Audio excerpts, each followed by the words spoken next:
Washington ডিসিতে সোমবার সকালে বাংলাদেশ ও যুক্তরাষ্ট্রের মধ্যে একটি দ্বিপাক্ষিক বাণিজ্য চুক্তি স্বাক্ষর করেছে বাংলাদেশি প্রতিনিধি দল। চুক্তিটির মেয়াদ 10 বছর। তবে ত্রয়োদশ জাতীয় সংসদ নির্বাচনের মাত্র 72 ঘণ্টা আগে চুক্তি সই করায় অন্তর্বর্তী সরকারের কূটনৈতিক তৎপরতা নিয়ে প্রশ্ন উঠেছে বিভিন্ন মহলে।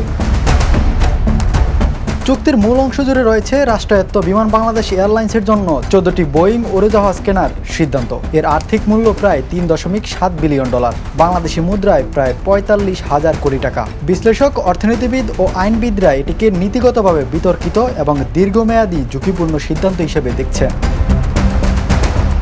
এই চুক্তির আওতায় বাংলাদেশ পাচ্ছে 8টি বোয়িং, 10টি ড্রিমলাইনার, 2টি 787 এবং 4টি 737 ম্যাক্স উড়োজাহাজ। সরকার বলছে বহরের সংকট কাটাতে এবং পতাকাবাহী এয়ারলাইন্সের ভবিষ্যৎ নিশ্চিত করতে এই ক্রয় অপরিহার্য। তবে সমালোচকদের মতে যুক্তরাষ্ট্রের শুল্ক চাপ মোকাবিলায় সরকার বহু বিলিয়ন ডলারের রাষ্ট্রীয় দায়কে কার্যত কূটনৈতিক হাতিয়ার হিসেবে ব্যবহার করছে।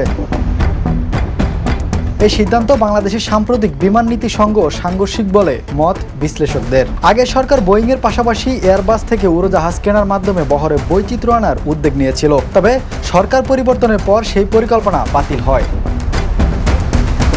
চুক্তির পেছনে যুক্তরাষ্ট্রের পাল্টা শুল্ক নীতিও বড় ভূমিকা রেখেছে। গত বছর যুক্তরাষ্ট্র বাংলাদেশ রপ্তানির উপর 37% শুল্ক আরোপের হুমকি দিলে আলোচনার মাধ্যমে তা কমে 20% আসে। বাণিজ্য মন্ত্রণালয় ও নীতি গবেষকদের মতে শুল্ক ছাড়ের বিনিময়ে তুলা আমদানি ও বোয়িং উড়োজাহাজ কেনার প্রতিশ্রুতি দিয়ে যুক্তরাষ্ট্রের বাণিজ্য ঘাটতি কমানোর চেষ্টা করা হয়েছে।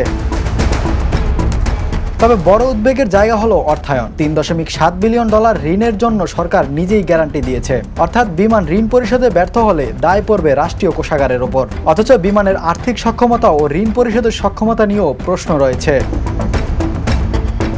এছাড়া 737 ম্যাক্স মডেলের নিরাপত্তা রেকর্ড নিয়েও উদ্বেগ আছে। সবকিছু ঠিক থাকলে এসব উড়োজাহাজ আসবে 2031 সালের পর, অর্থাৎ বর্তমান বা পরবর্তী সরকারের মেয়াদে নয়। ফলে এই চুক্তির দায় বহন করবে ভবিষ্যৎ সরকার, আর সুফল আসবে আরও অনেক পরে। Imran Hossain, the news.